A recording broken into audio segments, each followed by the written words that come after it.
Kita ke sorotan lain. KPK menetapkan Wamenkumham Edward Omar Syarif Hiarie atau Edi Hiarie sebagai tersangka suap dan gratifikasi. KPK menyebut telah melibatkan PPATK untuk menelusuri kasus tersebut.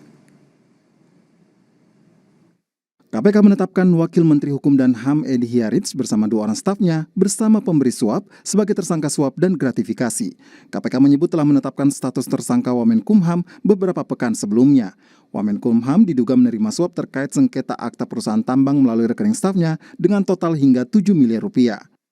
Kemudian pada penetapan tersangka Wamenkumham, benar itu sudah kami tanda tangani sekitar 2 minggu yang lalu Pak Syed ya. Sekitar 2 minggu yang lalu dengan 4 orang tersangka ya. Dari pihak penerima 3, pemberi 1. Itu clear ya. KPK menyebut bekerja sama dengan Pusat Pelaporan dan Analisis Transaksi Keuangan atau PPATK terkait kasus suap dan gratifikasi Wamenkumham Edward Omar Syarif Hiarie. KPK menelusuri dugaan uang yang mengalir ke rekening orang dekat Wamenkumham. Terkait dengan itu, kami sudah lakukan koordinasi dengan PPATK. Kami sudah lama ada sinergi dengan pihak PPATK untuk menelusuri aliran uang dan juga transaksi yang mencurigakan, termasuk untuk perkara dugaan gratifikasi di Kementerian Hukum dan HAM ini, kami juga sudah mendapatkan banyak data dari PPATK yang berikutnya kami lakukan analisis lebih jauh nanti dalam proses penyidikan sebagai bahan materi penyidikan.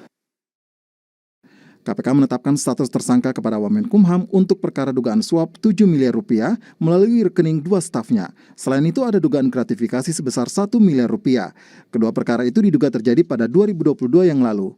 Meski demikian, Wamenkumham Edi Hiarie membantah pernah menerima uang berkaitan dengan tugas atau wewenangnya.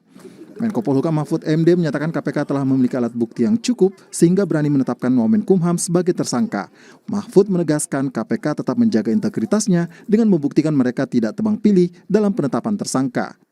Penegakan hukum itu harus tidak pandang bulu dan itu ya dibuktikan.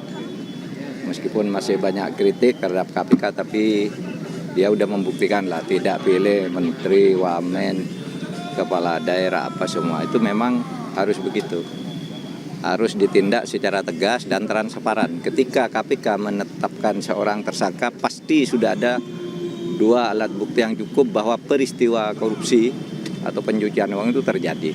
Tinggal nanti menguji alat bukti itu di pengadilan. Pada pemeriksaan Maret lalu, Wamenkumham Edi Hiarie menyebut bahwa kasus suap dan gratifikasi yang dilaporkan ke KPK adalah fitnah. Namun belakangan, Wamenkumham enggan berkomentar banyak terkait kasus yang menjeratnya. Tim Liputan, Kompas TV.